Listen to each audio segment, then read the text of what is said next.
Ya, Pak, kedengaran, Pak. Ya, Bu.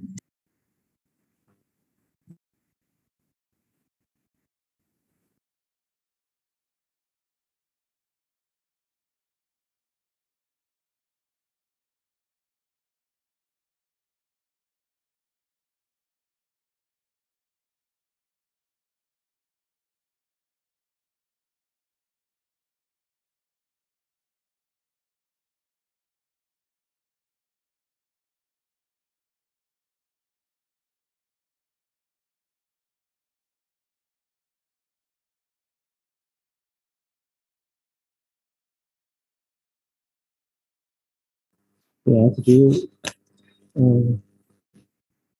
tema kita hari ini adalah tentang manajemen memori.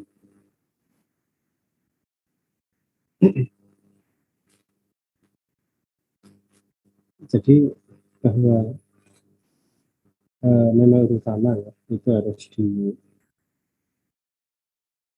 diatur ya sebaik mungkin.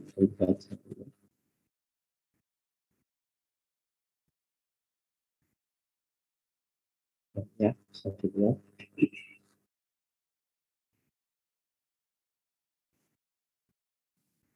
Gimana memori ya? Ya, memori itu kan merupakan bagian dari sumber daya komputer. Dimana sistem operasi itu nanti kan akan mengelola sumber daya, tentu memori menjadi bagian yang harus dikelola oleh sistem operasi. Memori di sini nanti yang kita fokuskan dulu adalah kaitannya dengan memori tempat untuk menyimpan data, yang mana datanya nanti akan diakses oleh prosesor, yaitu memori RAM.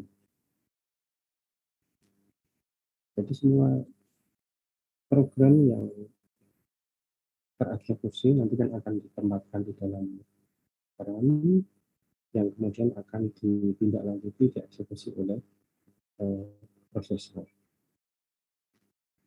Sistem operasi ya, harus dapat mengelola ya, sumber daya memori, di mana data yang nanti akan ditaruh di dalam RAM itu tentu saja merupakan data yang sangat beragam. Ya, itu data program itu kita katakan sebagai data yang petafik yang dulu juga kita bahas, itu juga merupakan data yang harus disimpan di dalam RAM.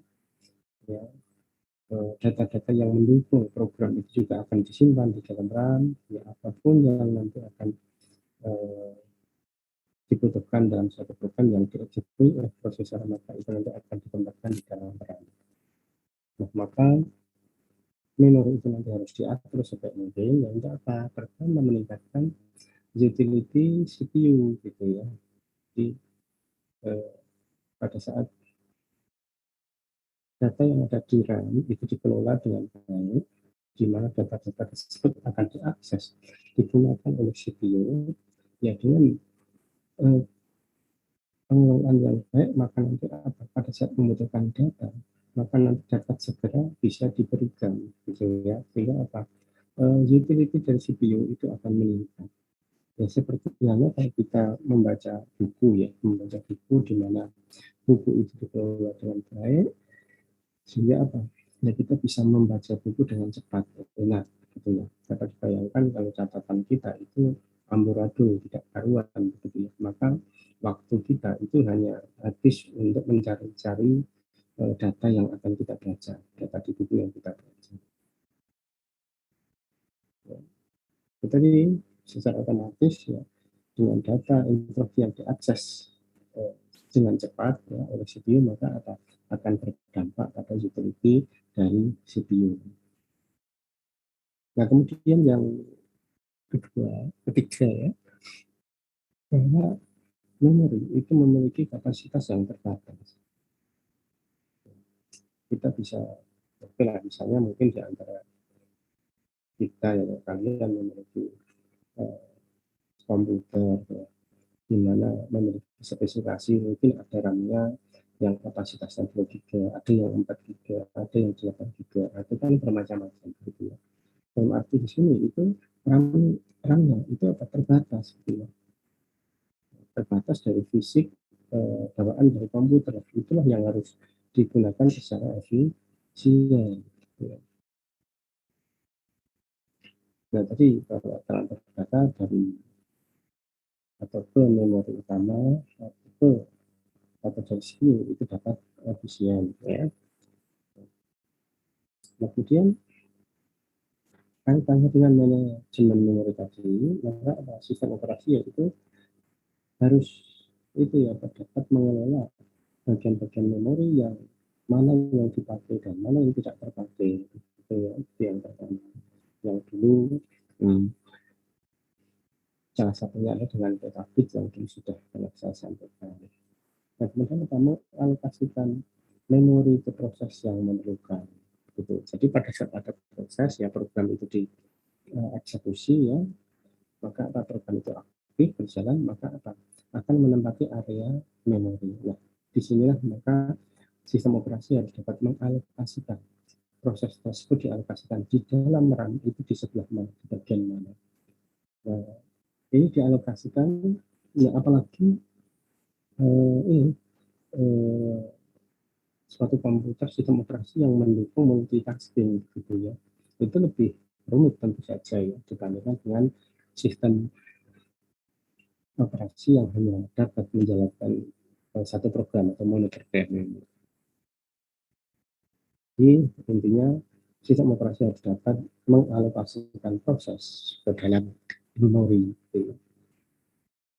Kemudian kaitan dengan manajemen memori bahwa sistem operasi harus dapat mengelola ya, dengan ini mendealokasi memori khususnya bagi proses yang sudah selesai ya. Tadi kan proses berjalan, misalnya Microsoft Word itu aktif, itu kan dialokasikan ke memori.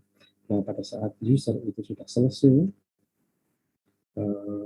atau menutup aplikasi Microsoft Word ya exit gitu ya, maka bagian yang ada di dalam memori itu harus dialokasi ya, agar dapat digunakan oleh program yang lain.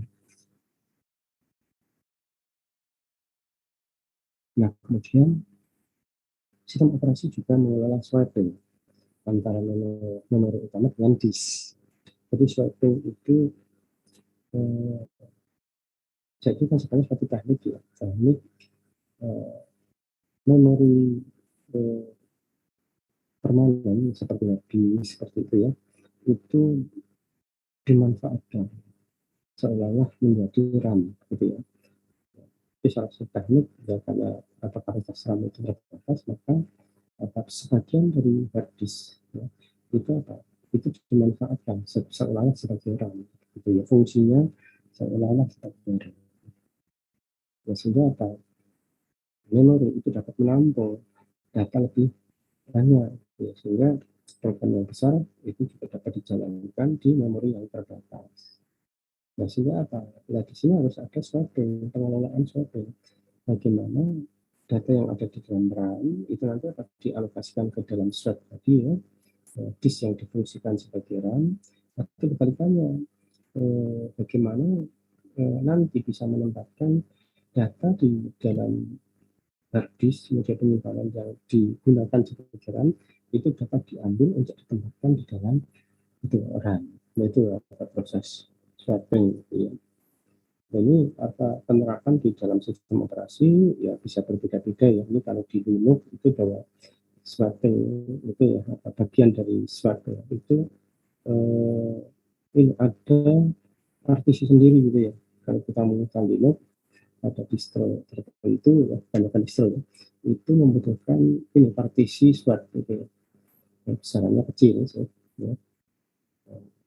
User nanti yang menentukan. Sehingga nanti bagian partisi swap itu tadi, itulah bagian partisi hard disk yang nanti akan difungsikan seolah-olah sebagai RAM. Kalau itu tekniknya berbeda dengan di Microsoft. Di Microsoft itu swap tadi itu berupa suatu file. Realisasinya itu dalam bentuk file. Sehingga file tadi itu ya berkembang berubah-ubah gitu ya. tergantung kondisi data yang diakses dalam komputer gitu.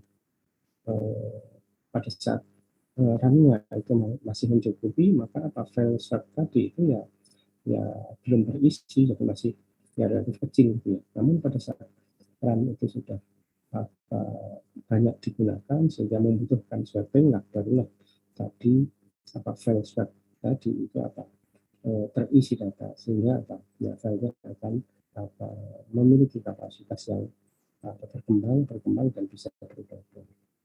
Nah, ini teknik di setiap sistem operasi bisa saja berbeda ya. Seperti contoh tadi bagaimana di Linux, bagaimana di Windows. Oke. Ya, kaitannya dengan apa itu namanya manajemen memori tadi ya, maka apa itu namanya kita nanti untuk mencoba ya ada beberapa cara ya bagaimana untuk apa mengelola suatu apa memori ya RAM gitu ya. Jadi ada manajemen memori yang apa partisnya itu statis, ada yang dinamis. Ya. Ada manajemen memori dengan partisi statis dan ada manajemen memori partisi dinamis.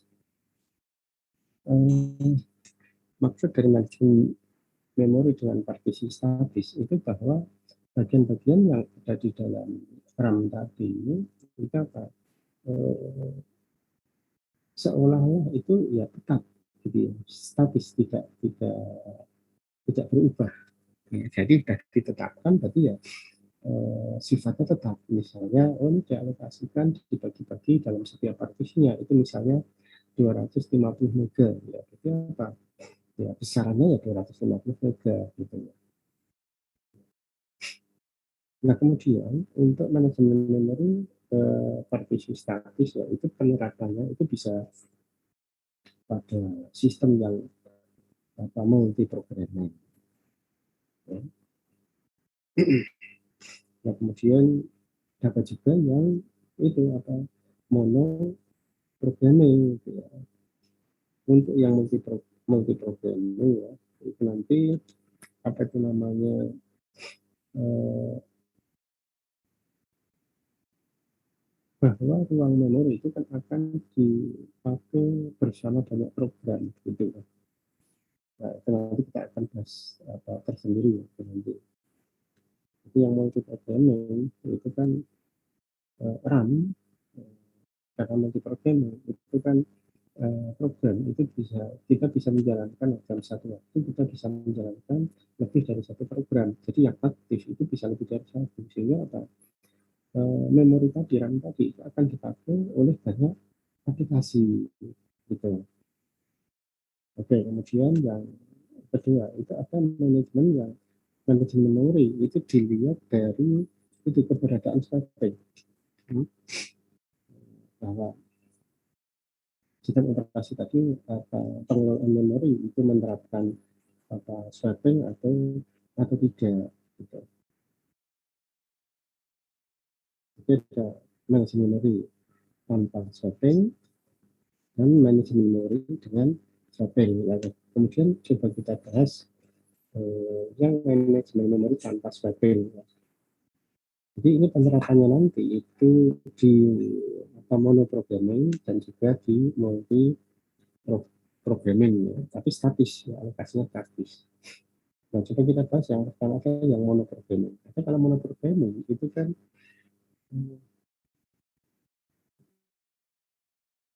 yang berjalan di atas sistem operasi itu hanya satu program. Jadi hanya satu program yang aktif. Jadi ya pengelolaan memorinya relatif sederhana. Ya. Nah, terus apakah sekarang ini masih ada yang model ini monoprogramming di mana aplikasi yang berjalan itu hanya satu gitu ya. Tentu masih gitu ya. Tapi dalam hal apa dulu? Monoprogramming ini kalau dalam hal komputer, dalam arti komputer yang kita pakai sehari-hari itu ya, itu tentu sudah bisa dikatakan ya kemungkinannya kecil itu ya, monoprogramming itu ya. Nah, kalau kita bicara usernya adalah seperti komputer yang kita gunakan sekarang ini gitu ya, tentu akan kalah yang atau komputer yang mendukung multi programming. Itu zaman dulu ada di DOS itu uh, salah satu contoh yang programming gitu. Tapi itu kan dulu karena bagaimana supaya komputer itu bisa dimanfaatkan secara optimal ya, bagaimana kalau kita beli komputer itu bisa bermanfaat untuk banyak hal gitu ya, maka apa multi programming. Jadi kalau kita membeli sumber daya yaitu manfaatnya banyak ya, dalam satu waktu yang bersamaan itu bisa dipakai ya dalam banyak program. Nah kalau di komputer yang sekarang ini pada umumnya tidak ada, nah kemudian penerapannya untuk apa gitu ya, karena tadi bahwa pada manajemen memori yang monoprogramming itu bahwa hanya ada satu proses yang berjalan gitu ya, sistem operasi jalan ya kita menggunakan aplikasi, ya kita tidak bisa menggunakan aplikasi yang lain gitu. Nah, tadi karena hanya ada satu proses ya, ya praktis itu ya apa namanya memori tadi itu hanya digunakan untuk beberapa aplikasi saja yang aktif gitu ya. Yang misalnya BIOS, kemudian sistem operasi seperti dasar yang menjembatani perangkat keras dengan aplikasinya dan aplikasinya gitu. Jadi relatif sedikit yang berjalan di atas sistem operasi yang maksudnya program yang berada pada RAM itu relatif terbatas. Sehingga pada saat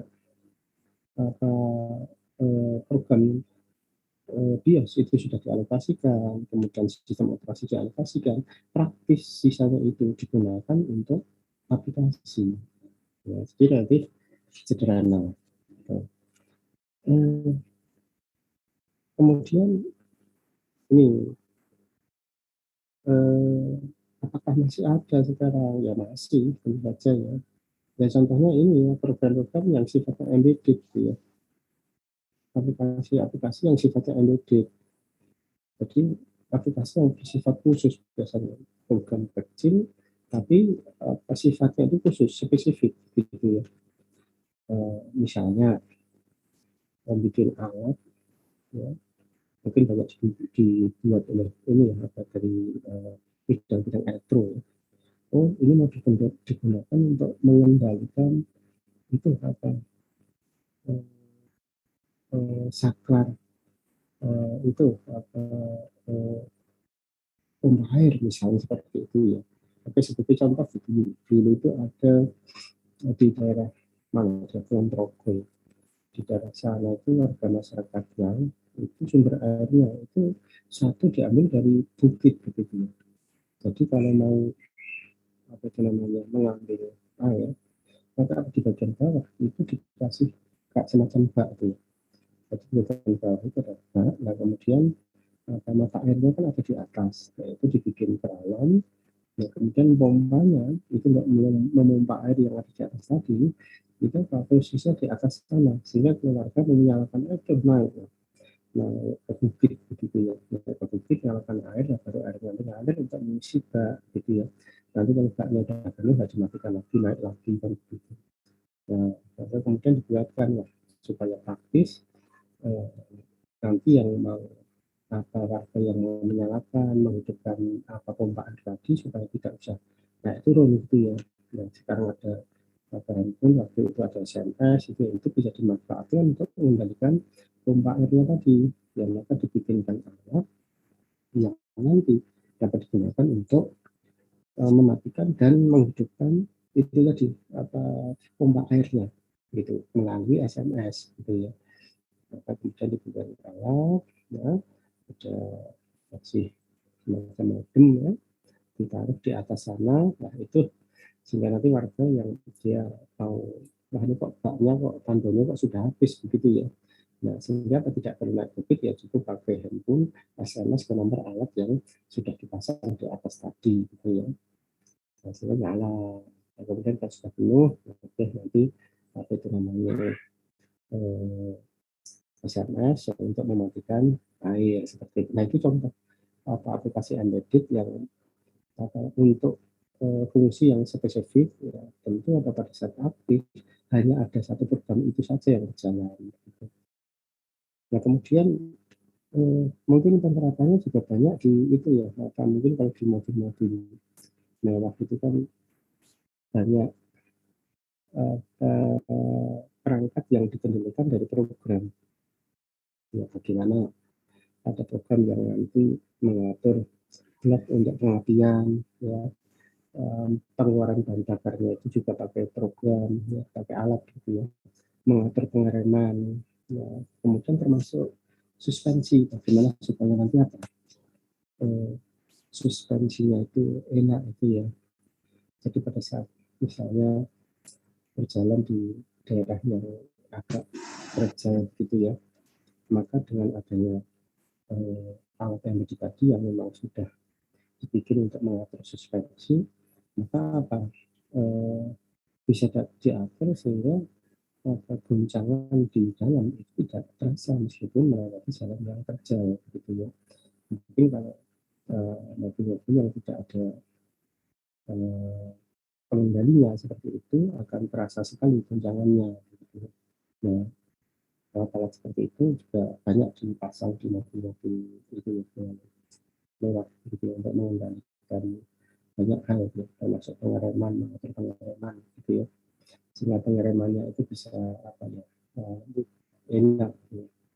Nah, itu contoh penerapan dari program-program yang alat yang bersifat mono programming. Jadi yang berjalan hanya ada satu program yang bersifat secara khusus ya, embedded. Ini mungkin bagiannya kalau kita gambarkan mungkin seperti ini ya. Seperti contoh ini runnya nih ya. Ini kotaknya adalah run pada saat apa itu namanya komputer itu dijalankan, ya ini ya ada driver-drivernya tadi apa yaitu aktif ya. Kemudian ada bagian dari sistem operasi ya, pada saat dijalankan yang menempati pada area run dengan alokasi tertentu gitu ya, termasuk drivernya ini ya. Nah, kemudian pada saat program remaja itu aktif ya seperti ini ya, tentu apa ya bagian yang kosong ini tadi selain sistem operasi dan apa driver run di sini ya, itu apa itu bagian yang kosong yang memungkinkan bisa dialokasikan untuk aplikasi ya, karena aplikasinya hanya ada satu ya praktis itu digunakan oleh satu aplikasi tersebut.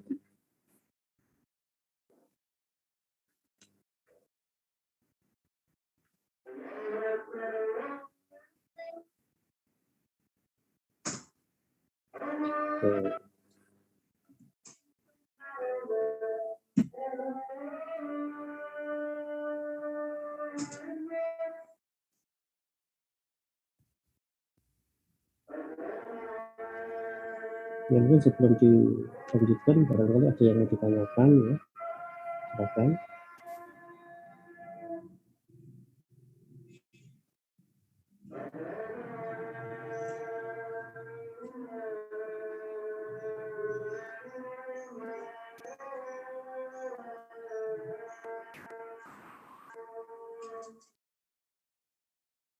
Ini kalau tidak ada kita lanjutkan.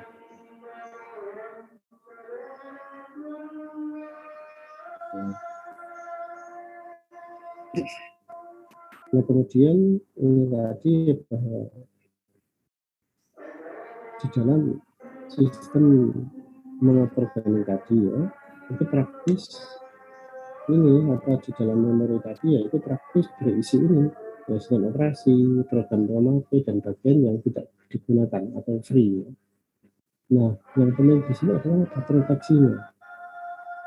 Bagaimana data yang ada di dalam RAM tadi ya, ya atau program yang ada di dalam RAM, baik itu sistem operasi ataupun program yang lain, itu tidak ini, apa itu namanya, saling tumbang tindih, ya, maka itu harus diproteksi, ya.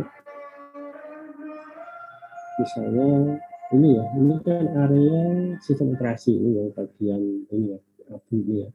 Ini adalah areanya sistem operasi. Jangan sampai nanti bagian dari program pemakai itu apa, menempati ya, menempati area di dalam sistem operasi. Karena kalau menempati area sistem operasi, maka data yang ada di dalam sistem operasi itu nanti akan bagiannya akan tertimbun oleh bagian program pemakai, sehingga apa, sistem operasi tidak bisa berjalan. Maka apa, harus diproteksi. Jangan sampai nanti ada bagian dari program yang lain itu menempati areanya yang lain, gitu ya. Mungkin program bagian dari program pemakai itu menempati sistem operasi, ataupun kebalikannya, sistem operasi menempati area yang lain. Nah, maka itu dibutuhkan apa, proteksi, gitu ya. Nah, ini gambarannya seperti ini ya.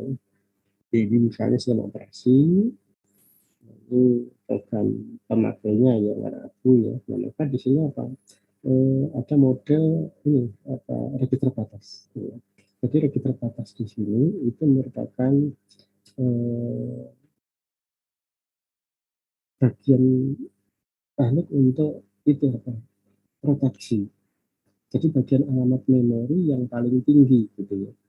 Alamat memori yang paling tinggi, sehingga apa, pada saat ada program yang mengakses ya, area tersebut berada di bawah, di posisi yang paling tinggi demokrasi, maka apa, itu akan terjadi pelarangan, terjadi foul, ya. Ada illegal access, karena itu adalah bagiannya dari sistem operasi. Nah, ini bagian aplikasi user yang dijalankan Pak menempati area sistem operasi, maka Pak ini nggak boleh, maka terjadi foul, ya, ada threat, gitu ya, sehingga akan di semacam ada notifikasi ya, ini ada pelanggaran, ya, sehingga ada job tadi itu bisa diakhiri. Nah, ini salah satu apa, contoh ya, bagaimana proteksi ya, proteksi bagi aplikasi yang telah menempati pada area memori komputer, salah satunya dengan register batas, sehingga setiap program yang dijalankan tadi akan selalu ngecek dengan register batas. Programnya dialokasikan pada alamat yang lebih kecil dari register batas sama dengan kecil dari register batas, maka terjadi threat ya, ada istilah kata illegal access ya. Nah, itu yang menangani adalah apa? Sistem operasi ya. Sistem operasi yang akan menangani itu tadi.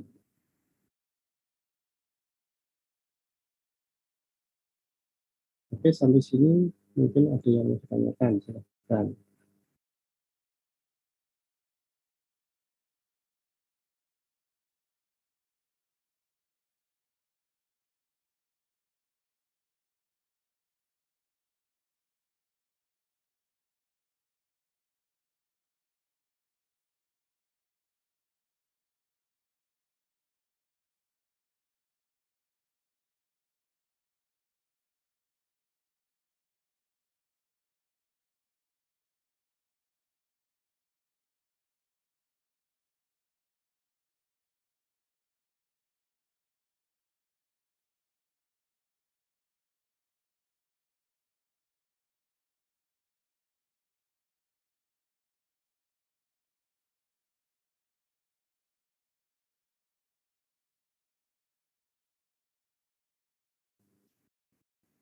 Ya, jadi nanti ini apa itu namanya, tugas kalian yang pertama adalah ya membuat simulasi ya,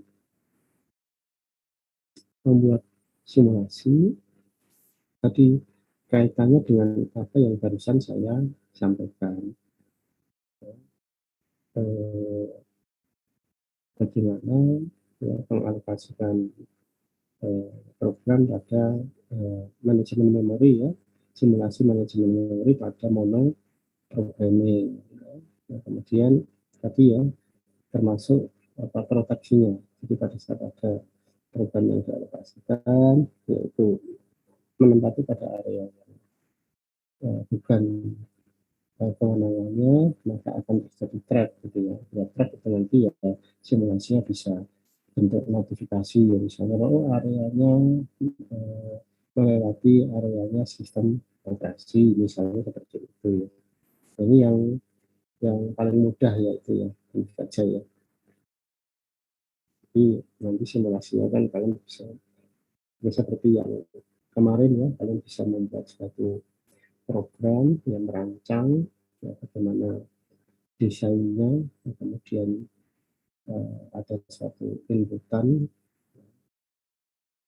kapasitas RAM-nya itu berapa, kemudian area untuk sistem operasi, ya, kemudian apa itu namanya aplikasinya, ya, kemudian bagaimana kondisi di dalam itu ya RAM-nya tadi. Sehingga pada saat itu ya apa itu namanya aplikasinya itu melebihi dari area yang kosong, ya tentu akan menempati area dari sistem operasi, maka terjadi crash. Bisa ya salah satunya seperti itu, dan nanti bisa dimodifikasi untuk bisa dikembangkan ya, supaya simulasinya bisa lebih gede. Oke, mungkin untuk yang pertama mungkin ada yang ditanyakan, silakan. Untuk dakwaan tugasnya apa nih Pak? Ya, bagaimana suaranya tidak jelas? Deadline yang tugas yang nanti bakal dikasih.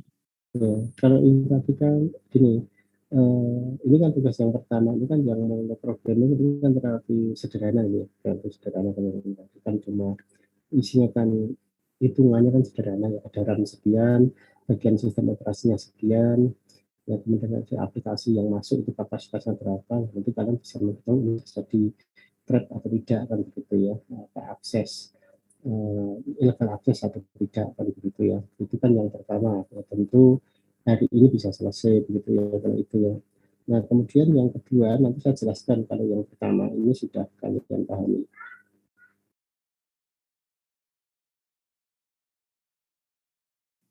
Baik Pak, terima kasih Pak.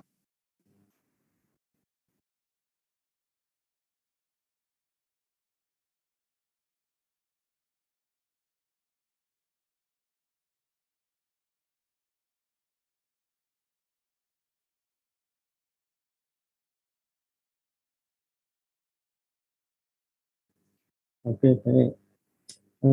Yang kedua ini ya, saya sampaikan dulu adalah ini multi programming. Kalau tadi kan mono programming ya, jadi praktis hanya ada satu program yang aktif. Nah kemudian yang kedua itu multi programming, jadi eh,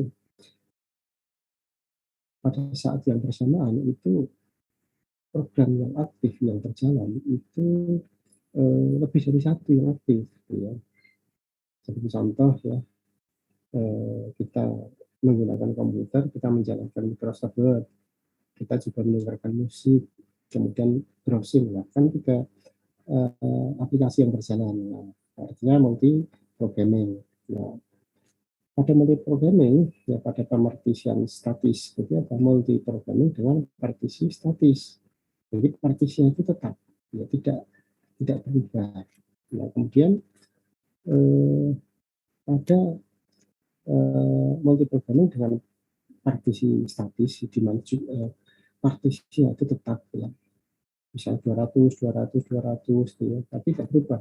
Yang 200 tidak bisa menjadi 500, tidak bisa seperti itu. Ya, tapi apakah sudah ditetapkan, itulah apa itu namanya block memorinya, itu partisinya ya seperti itu. Ya. Nah, kemudian berdasarkan dari ukurannya, partisi tadi ya, itu eh, dibagi menjadi dua. Jadi ada model yang apa itu namanya partisinya itu ukurannya sama.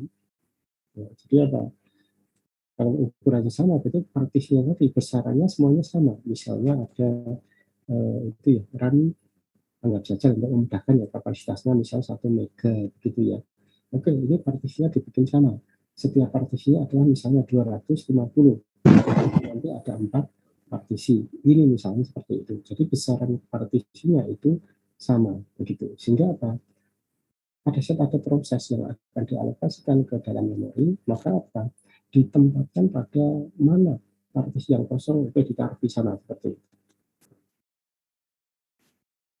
Nah, kemudian yang berikutnya itu ada yang modelnya partisi statis, tapi ukurannya berbeda. Ya. Misalnya tadi kapasitasnya ada 1 mega, gitu ya. Tapi apa? Partisinya itu berbeda-beda. Gitu. Misalnya ada yang 100, ada yang 150, ada yang 200, ada yang 300. Jadi partisinya itu berbeda-beda. Gitu. Nah, coba kita simulasi untuk yang model pertama tadi ya, itu partisi statis dengan ukuran yang sama.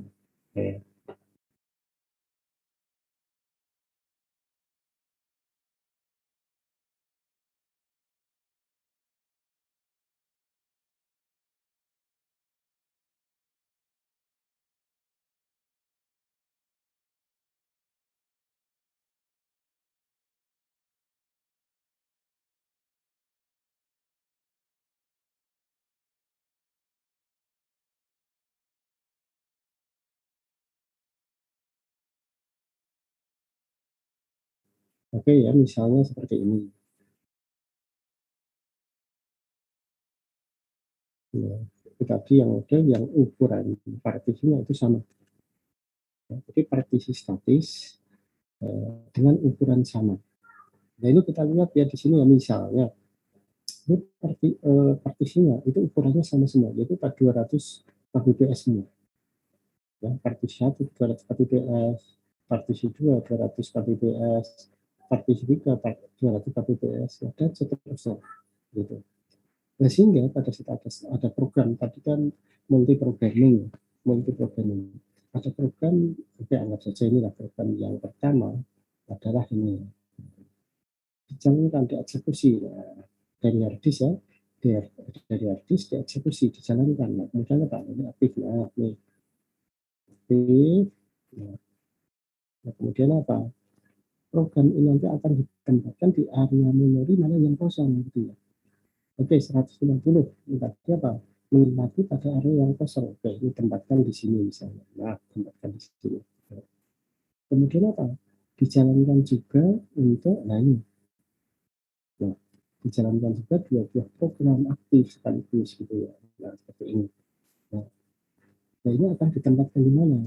Nah, ini akan ditempatkan di area memori yang masih kosong. Misalnya ini ditempatkan di sini. Nah, ini saja masih kosong gitu ya. Nah, kemudian apa yang 175 ini ditempatkan di sini. Nah, seperti ini. Seperti itu. Ya. Nah, kemudian anggap saja ada program baru lagi masuk gitu ya. Ada program baru.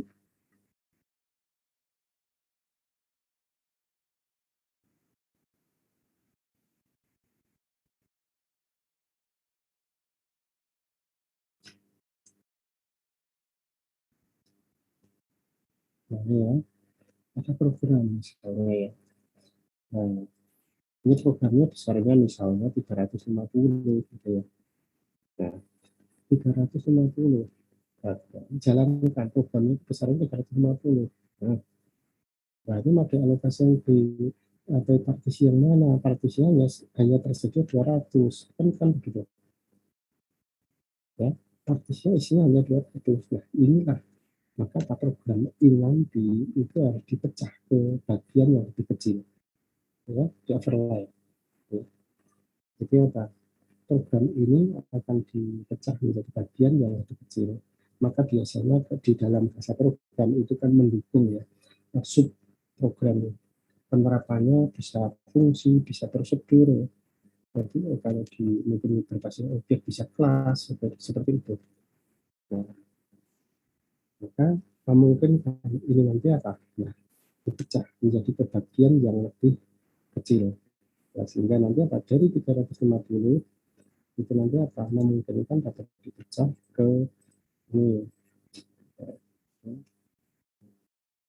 besar program tadi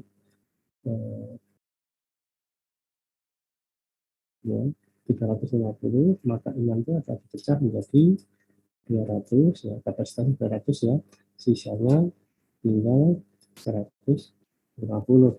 Nah, tentu saja pecahan ini nanti tergantung dari itu ya, apa programmernya ya. Programnya dulu untuk membuat apa fungsi prosedur itu seperti apa. Itulah yang memungkinkan program bisa dipecah menjadi kebagian yang lebih kecil. Kadang tidak harus tepat 200 ya. Bisa misalnya apa ini yang memudahkan 175 begitu ya. Ini juga 175. Memungkinkan saja seperti itu. Nah, intinya ini bagi menjadi apa dua bagian ya, sehingga setelah dari sini barulah dapat dialokasikan misalnya di sini dan kemudian dialokasikan di sini. Nah, misalnya seperti itu gitu ya.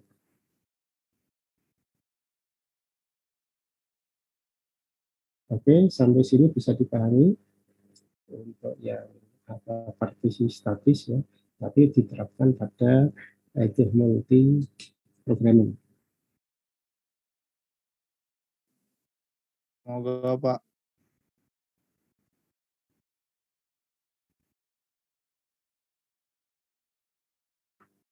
Oke, barangkali ada yang mau ditanyakan, silahkan.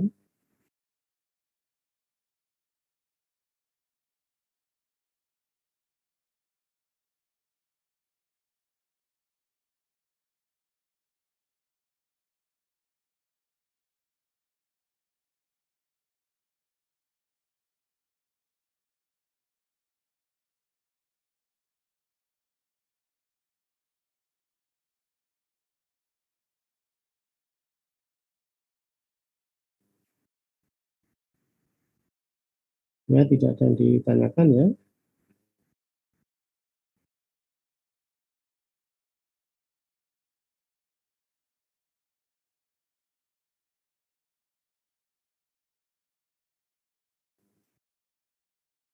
Oke ya, baik kalau tidak ada yang ditanyakan, jadi ini masih ada waktu ya yang dapat digunakan ya untuk menyelesaikan ini tugas yang pertama tadi, yaitu apa untuk mengelola memori pada ini sistem mono programming ya. Jadi programnya relatif sederhana ya, kapasitas RAM-nya berapa, kemudian sistem operasinya itu berapa, kemudian program yang berjalan itu berapa, sehingga nanti dapat mengidentifikasi apa itu namanya bahwa program itu kalau simulasi ya berjalan normal dan berjalan yang terjadinya apa truk tadi ya, di mana aplikasi itu melewati dari batas yang menjadi areanya dari program yang lain, yaitu sistem operasi. Oke ya, itu untuk tugas yang pertama. Seperti biasa, itu nanti akan saya bikin kelompok-kelompok ya, saya bikin breakout. Silahkan kalian apa bergabung ya. Ini untuk breakoutnya, kelompoknya mau milih sendiri atau otomatis dari sistem?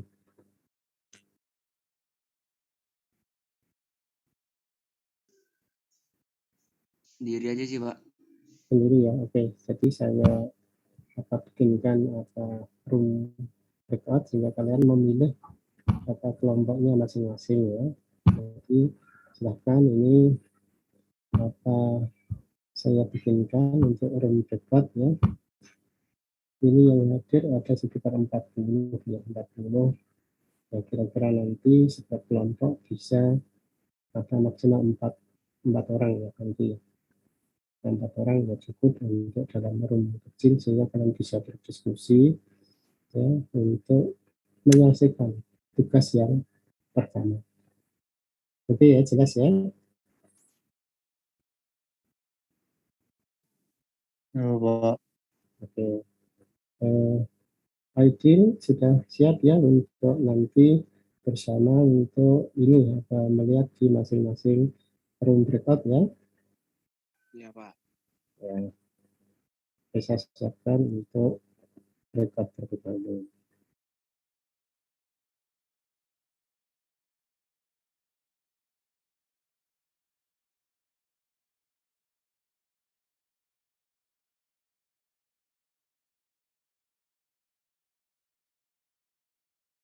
Jadi nanti untuk room breakout-nya yaitu maksimalnya 4 ya untuk kelompoknya ya.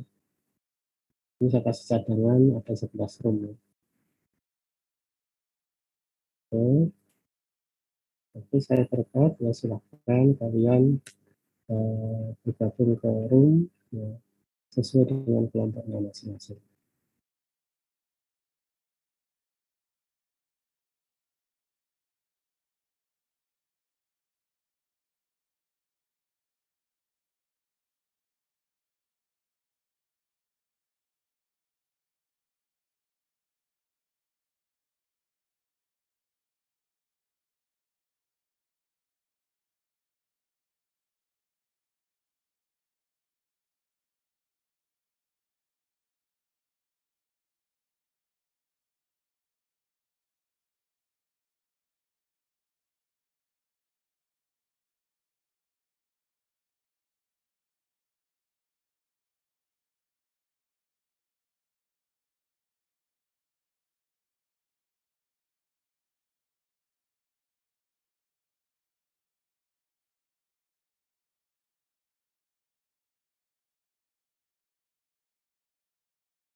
Udahlah, ini aja.